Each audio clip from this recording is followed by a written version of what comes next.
À l'hôpital de la Cité de Pamiers, beaucoup de choses ont changé.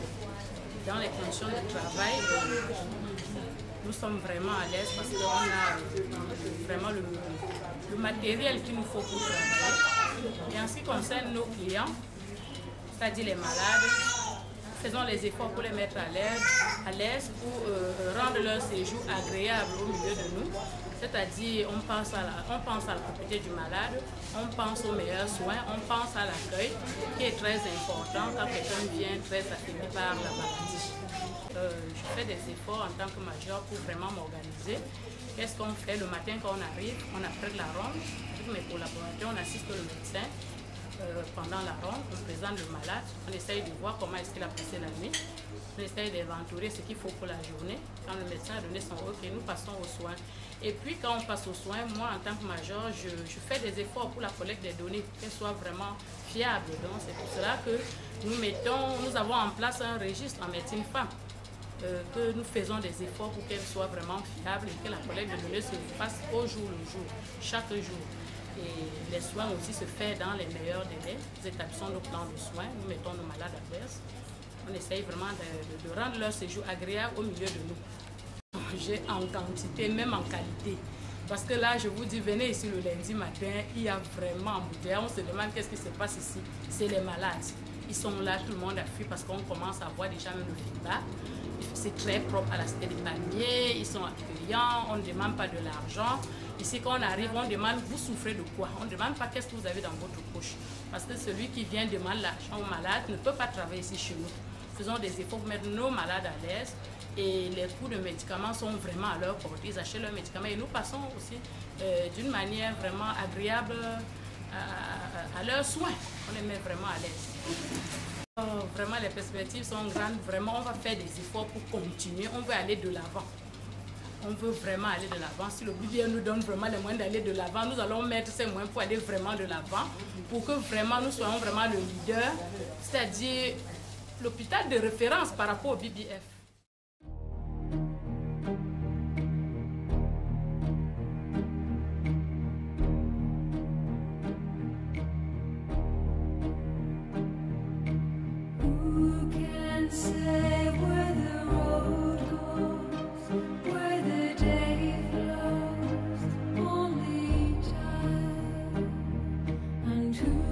Je m'appelle Jean Chrysostome, je suis technicien supérieur de la santé et ici j'occupe les fonctions de surveillant général de l'hôpital Anujam de Bonamoussadi.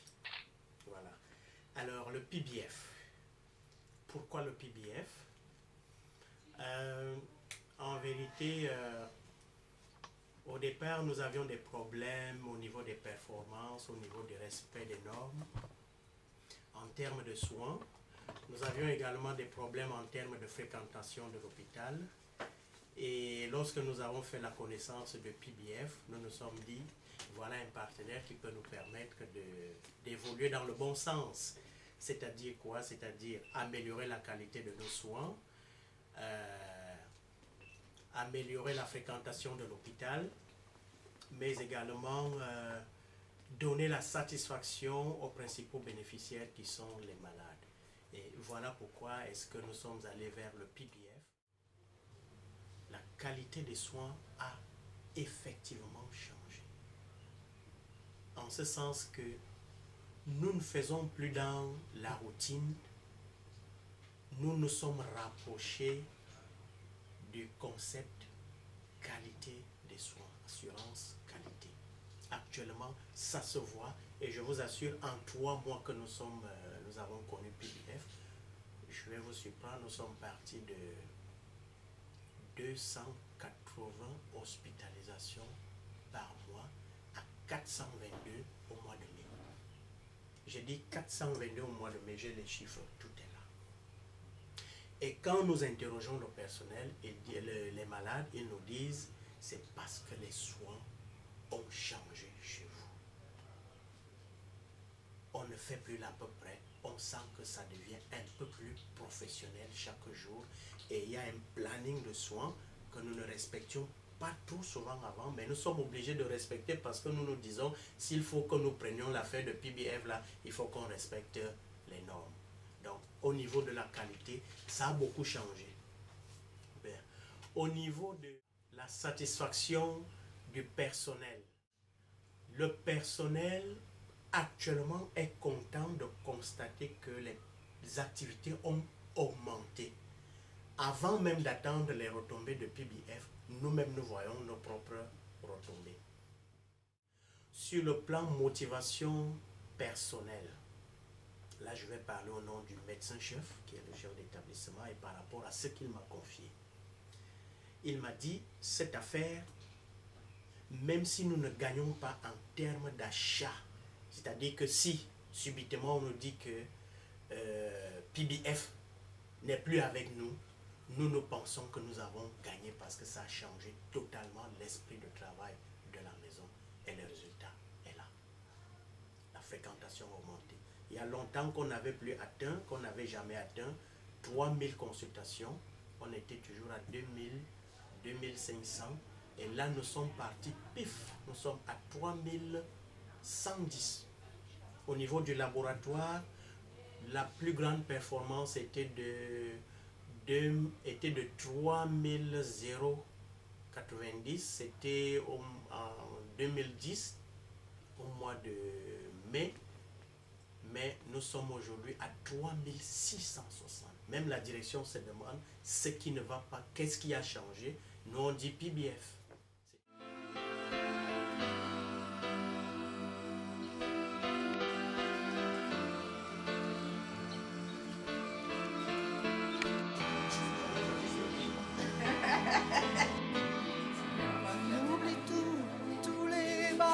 Qui nous empêche d'exister. Quelque chose de neuf a tout changé, quelque chose, et ça me fait avancer.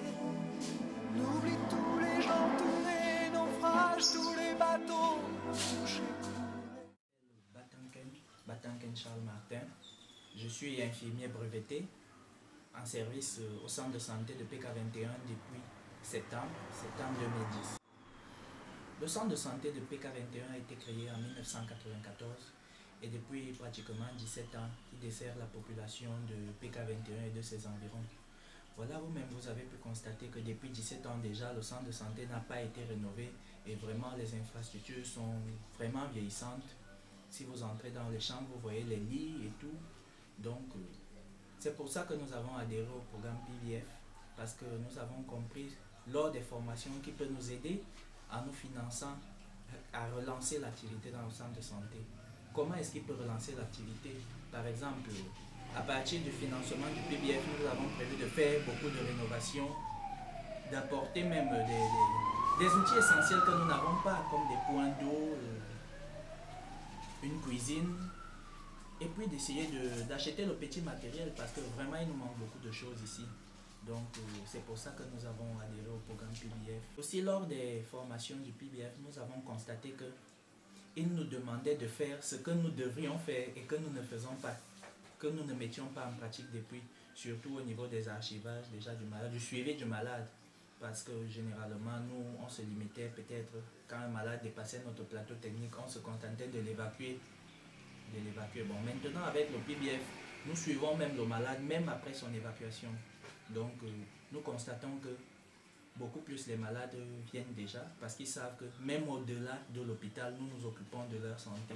Nous allons même dans les quartiers savoir comment est-ce que ça va déjà, est-ce que vous prenez les médicaments, est-ce que ça a vraiment permis que les malades aient... Il y a un regain de confiance entre les malades et nous et ils viennent beaucoup plus nombreux parce qu'avant la mise en œuvre du programme, nous avons constaté, nous étions à pratiquement 30-40 malades en moyenne par mois. Maintenant, déjà 3 mois après le programme, nous sommes à 60. Nous arrivons même déjà à 80 malades. Et nous espérons aller au-delà, peut-être en une année, aller, pourquoi pas doubler, voire même chercher à atteindre déjà la cible de 1000 et poussières de malades par mois. Vraiment, nous voyons déjà les retombées du PBF et tout. Bien que le financement ne soit pas encore arrivé, nos recettes ont déjà augmenté. Et j'attribue ça au comportement des infirmiers vis-à-vis des malades. Donc, déjà, nous avons les retombées du PBF, même avant le financement. Donc, vraiment, je suis satisfait. Et j'espère que ça va continuer comme ça. Même après mon affectation, si jamais je vais d'ici, j'espère que l'équipe qui va me remplacer va continuer sur la même lancée. Elle dit j'imagine des musiques qui se dansent pour toi. Elle dit j'imagine des mots dans le silence pour toi. Des jours et des nuits où la vie recommence comme ça encore une fois.